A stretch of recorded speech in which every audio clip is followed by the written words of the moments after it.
Sa iba pang ulat, inilunsad ngayon ng LTFRB, LTO at ng MMDA ang Oplan Hubaran laban sa mga bus sa EDSA na nabalot ng advertisements. Naglabas na kasi ng kautusan ng LTFRB sa tamang paglalagay ng advertisements. Ito ay upang hindi matakpan ang pangalan ng bus, body number, ruta ng bus at ang hotline ng LTFRB.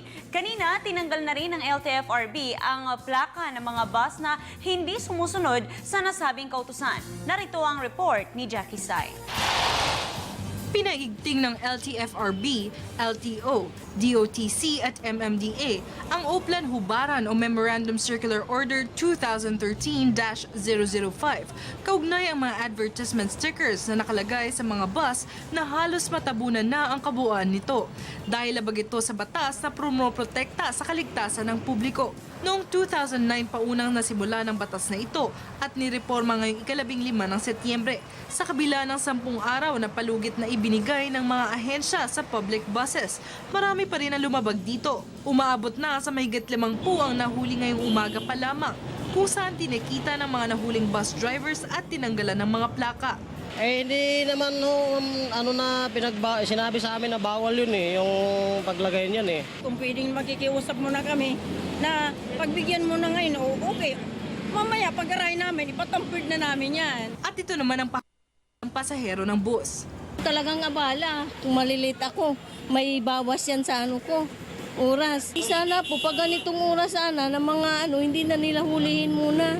Kasi mga rush hour ito Ayon kay LTFRB Chairman Attorney Winston Guinness, wala silang papalagpasin sa kautosang ito dahil maliban sa sapat ang palugit na binigay sa mga kumpanya ng bus, dapat unahin ang kapakanan at kaligtasan ng bawat pasahero. Required na po lang natin ngayon ay ito po ang required natin mga regulations na lang ngayon. Ang pwede po doon lang sa gitna, sa baba, axle to axle, tsaka sa likod. Kailangan naka-clear yung mayroong 30 inches from the bumper. Sa aming Oplan Gulayat, nababalutan, wala na kaming makitang marking, kaya talagang seryosohan na ho ito. Kung balot na balot ho yung bus, madilim at prone sa mga krimen kagaya ng hold-upan, ito rin ay lumalabag sa aming anti-colorum campaign dahil natatakpan yung mga required markings. Ganoon din yung mga aming modernization program, yung mga 15-year-old na mga buses, bawal na dapat yan. Pero dahil nagagawa nila ng paraan na takpan kung ano na yung mga luma, lalo na yung mga second-hand or imported na mga sasakyan. Dagdag naman ni LTO Law Enforcement Service Director Muhammad Yusuf Lamping, maliban sa mga nahuli sa Oplan Hubaran, lumabag rin sa iba pang batas ang ilan sa mga nahuling bus, gaya ng expired driver's license at no bus registration. May 3-4 kami nahuling buses, expired yung OR and CR nung rehistro ng sasakyan niya. Expired yung lisensya ng driver, yung seatbelt, yung mga taillights, yung mga headlights. Yung mga road safety po, in-inspection natin yung isang bus na ina-apprehin natin. Papatawan naman ng kaukulang parusa ang mga bus operators na mahuhuling lumalabag sa batas na ito na 10,000 pisong multa at pagkuha ng kanilang plaka.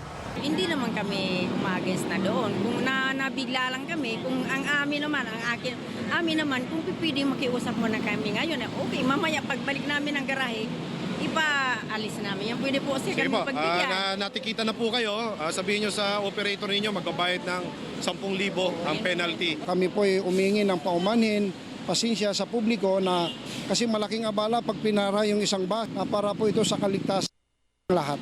Kami po ay umaasa rin na kami ay tulungan, isumbong po sa aming mga hotlines kung mayroon kayong mga nakitang mga ganitong mga paglabag at pwede rin pong i-tweet sa amin sa LTFRB_chairman para makakarating po yan sa akin diretso ang inyong reklamo.